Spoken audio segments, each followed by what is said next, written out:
Okay, this is a screen test. Most likely, there's not really a reason I'm going to post this on YouTube. I'm going to do another topic. I'm going to do the same topic material in a video that I actually will post to YouTube. But as I learn more about this motivational and inspirational speaking, uh, I'm learning and I'm growing and I'm having more practice, and a little bit at a time. I hope to get a little better and better.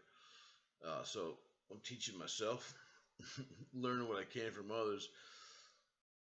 So this scenario is I was at a diner in town and I had never been in that diner before. And it's the kind of place, a little small town USA, all these locals, and I'd imagine like it's a hangout for people that frequent the place. So some of the older gentlemen get together and they share a table, and they just sit around, BS. And I don't know the people, but it's funny because there was a guy sitting a couple of seats down from me. I was sitting at the counter, and he had a newspaper sitting on the counter, and he was just doing his thing, eating, drinking coffee, whatever. And I looked over, and I deduced that he must be a regular there.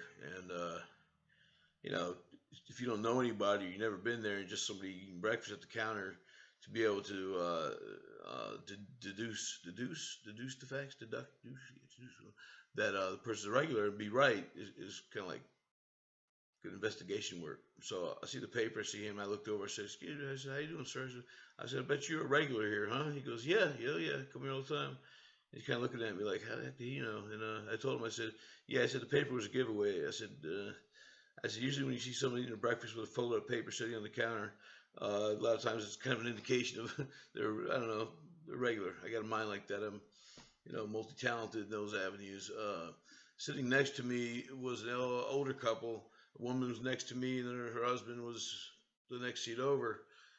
And I'm just doing my thing, trying to have a little fun. And I said hi to her and maybe a couple little, friendly uh, tidbits. So I look over and I looked at my watch. I looked at my watch again, and I said, "Well," I said, "I need to be going soon." I said, "I got a flight out of the executive airport shortly." And I said, "Yeah, I'm a pilot. I fly those little planes with the propellers, flying around." And I said, "But I need to leave a little extra early because I need to stop on the way and pick up a six-pack of beer before my flight." And, and the lady stopped in her tracks, and all of a sudden she just kind of looked away from me.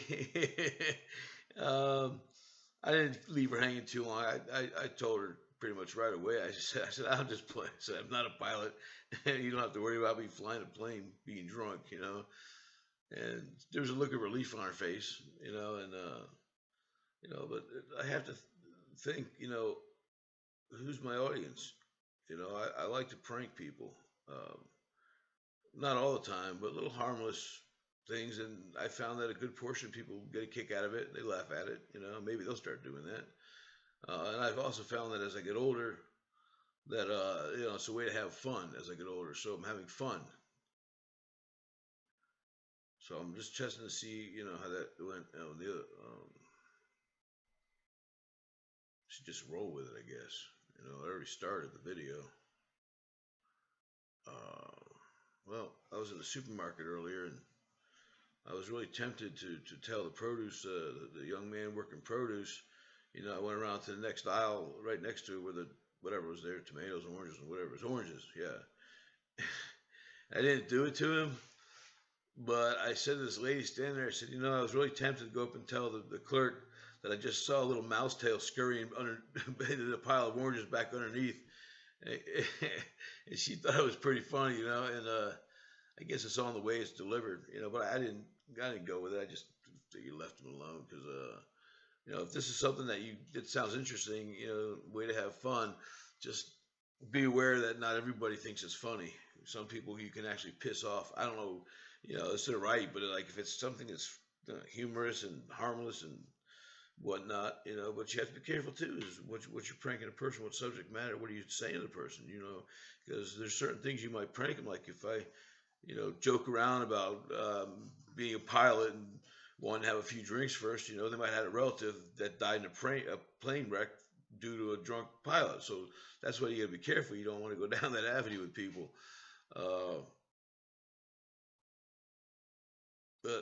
I've already started this video. I said I was just going to do a little screen test to see how it appeared to me. Because when when I make a video, it's interesting because I can look at myself from the outside looking in, like in a way I could never normally see myself, and it's kind of fascinating, you know.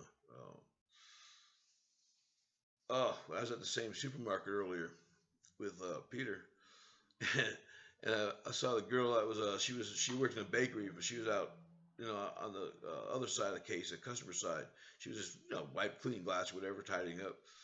I looked over at her. I said, hey, so you must work in a bakery, huh? She said, yeah. I said, I got a question for you. I got a request. I got a friend of mine. He's doing some time in prison, and he wrote me and he asked me if I can bake him a cake with a file in it so he can escape. And I said, would you be able to go ahead and do that? Can I order a cake and have a file baked in the middle of it so I can send it to him and he can get out? And she kind of hesitated and looked kind of like she got lost in a minute. Like what? That's kind of weird thing. And she proceeded to walk back inside the bakery. And I looked at her and I kind of started laughing. And I said, there's no cake with a file in it. I was just playing. And she thought it was funny. She was like, I got a kick out of it. And I don't know if it's nonsense. I mean, essentially it is. And I don't know if it might be immature to do that, or I don't know what to think of it. But I'm basing this on reactions I've seen from people. When for the most part, most people will laugh. They get a kick out of it. I make someone laugh, and I think being able to make somebody laugh is a fantastic skill or talent. Laughter is the best medicine, and pretty much most of us, or if not all of us, know that when we observe something that's humorous and it makes us laugh, we've seen it in a context and with an attitude that it's just funny. Not everybody has the same sense of humor, so not everybody sees it the same. Oh, excuse me, it's dry mouth tonight. But I don't want to just say, well, this time I said this to the guy and he laughs. This time I like to get a little bit of the science behind it and why it's important. I don't believe in pranking people on the phone. I don't like calling people and doing prank phone calls. Although I do have an app on my phone from these funny guys. I think they're called Onage. They go by the name Onage, and they do the calls and they call people with like Hindu accents and Chinese accents and black accents and whatnot, and they just bring up some kind of subject, some ridiculous off the wall requests and topics and things they say over the phone to people. And it's just it's outrageous. I wouldn't dare to try to do what they do because they're very good at it, and not that I can't be good at it. I'm learning, and so far it's working for the most part. It's making people laugh, but a lot of it is laughter, and having fun, laughter and fun. As I was saying, laughter. That's why we like comedies. It makes us laugh, and with laughter becomes something very important, at least to me, because when I was going through, where I've been in my life in the last couple of years, and what I was going through in 2016, I wasn't laughing very much, and I definitely wasn't having much fun, and going a period of time without having fun, it wears on you. It's not a good thing not to not laugh. So that's the one element of it. Having some fun and laughter being that laughter. I think laughter is healing. A little while back, I got into watching YouTube more and watching humorous comedies. I like the classics. There's like Hogan's Heroes. If you've never seen Hogan's Heroes, I recommend checking it out. I'm not going to describe what the show is really about because it's not what this forum is about right now. I can get it. Anybody can find out what Hogan's Heroes is about with the freaking internet or watching it. All the Family, The Odd Couple. I'm not going to name a whole bunch. Just funny stuff. Mr. Bean. And that's it's been my leisure and entertainment. And coming out of a dark place that I was in, and all this laughter, it's been a big part of me turning my life around, my point of view around. So that's why it's fun, and fun is fun. It's that old saying, "All work and no play makes Jack a dull boy." And I recognize that. I'd go for periods of time without having fun. And I was married, and it was the same thing every day.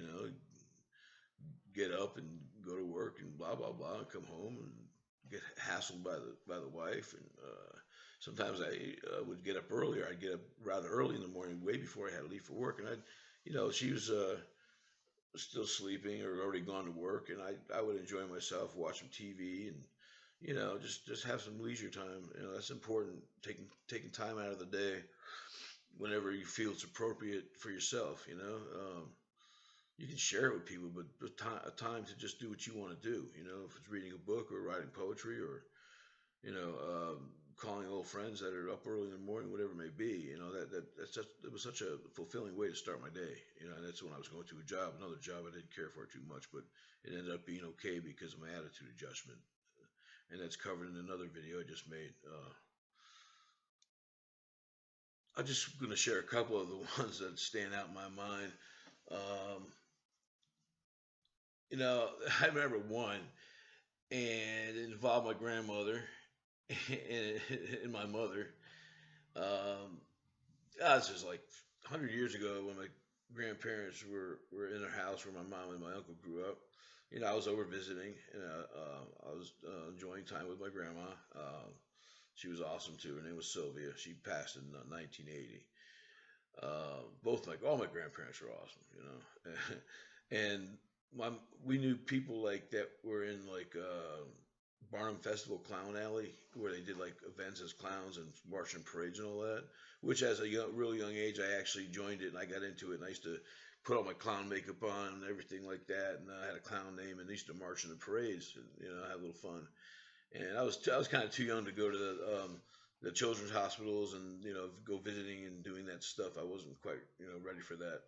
But one of my I guess my mother got a hold of a fake mouse from one of those goofy guys, and it looked pretty real, a little furry thing with a tail and all that. My mom gave it to me.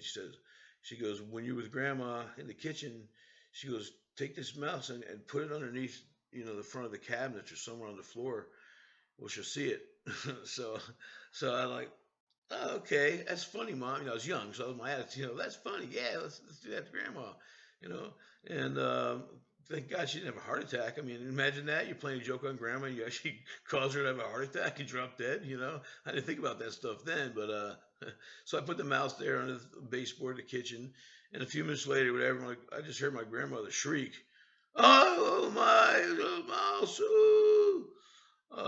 So I heard her, when she made that reaction, and I ended up telling her. I'm sure I told her it was a fake mouse. Did she think it was funny? On the contrary, no, she didn't think it was funny. She wasn't really happy with it. But that's just an example of the history of how it evolved in my life, and it was kind of neat at the time. I hope she forgave me for it. And another one, I'm just looking at some notes. Oh, this is a little one. Some of these, see, that's why I kind of don't know. Like when I come up with an idea and I do that to somebody, like I don't know how is it. Was it funny? Was it how did it come off to them? Did I waste my time and do something stupid? But I went to a bank one day. I was going to inquire about a loan. But I went to a bank and the young lady said, like, "Yes, sir. Good morning. Can I help you?" I said, "Yeah. A couple of days ago, I won a lottery, and it's about $7.5 million I won." And she's like, "Wow." I was like, "Yeah, I'd like to inquire about opening an account." She's like, "Wow, you're lucky." And I said, "Yeah." And then I stopped. I paused for a minute, and I said, I said, "I won no lottery. I'm just playing. I don't have $7 million."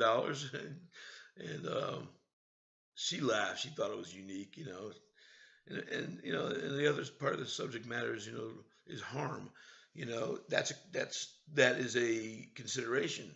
Is really, really, really, really don't want to do that to anybody and cause any harm whatsoever. I mean, it might, innocent. I say they're innocent because it didn't do anything to their lives as far as, there's no money exchange, or it didn't.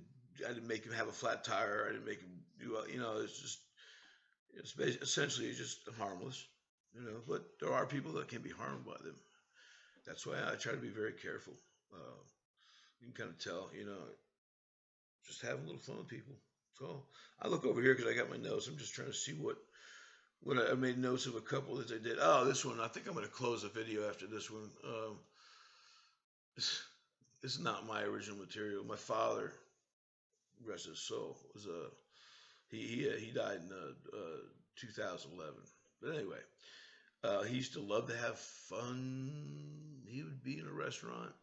We'd be out even having dinner, there might be some attractive young lady that's the waitress, and I remember him seeing, the waitress would come up, and he'd say, "Hey there." He had this way he used to talk. I love it. He had this, didn't talk like it all the time. He had this way. He goes, "Ooh," he says, "let me tell you." He says, "I'm very rich." He says, I have a yacht down by the port. He says, "I'd love to have you over sometime.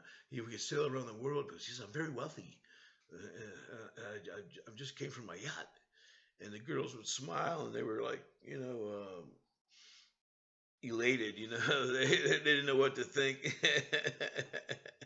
But he got away with it every time. He knew what he was doing. He is a legend in my eyes, knowing the way he is and the people he knew, and he's a legend. If he could have been in the Rat Pack, if he could have been there with Sinatra and Sammy Davis Jr., I think it was Dean Martin, he would have fit right in. So it was funny because one night we were out at dinner, and I was that much a bit younger, and I tried the same thing. This waitress comes up, and I was like, "How you doing?" She says, "Oh, good, good." Yeah, I said, "I want to tell you something. Um, I have a yacht. I'm very rich, very wealthy, and I have a yacht down by the port." And basically, essentially, nix. I didn't pull it off. I just didn't have that tone and that unique approach like my old man had, or my old man father. So he's kind of looked at me. He's like, "Son," he says, "Don't try that again." So um, that's really about it. I mean, you get the idea. But the important thing I find in life is just try to have a little fun now and then. Whenever you can find it. Whatever way that you think that you can approach having fun, because it's fun. Because the general populace, people are very gullible. And I wouldn't do it to do anything bad to the people, but people are gullible. You can tell them anything that you do, and for the most part, they believe you. You know, uh, for instance, telling somebody, "Oh yeah, I gotta go check on my patients." Well, I'm actually a doctor, and I've got to get to the hospital. I've got a surgery coming up. I've got to do a quadruple bypass on this old gentleman. And I said, "But I always have to leave extra time so I can stop by the bar and have a few drinks before I start to calm my nerves." And right, what you drinking? You going to operate on a heart? So yeah, I don't like to keep them hanging too long, because if I wait too long, then to me it just turns into a lie. And if you tell them right away, so you've been pranked. So anyway, I'm gonna go and chill for a minute, watch some YouTube videos, stretch, get up. I don't know, but I'll be back for another one when I'm ready. Ciao. You all have a good night or day or whatever part of the world you're in. And if you can leave a comment, I'd love to start hearing from people. All right. Well, God bless, and we'll see you again sometime. Thank you for watching.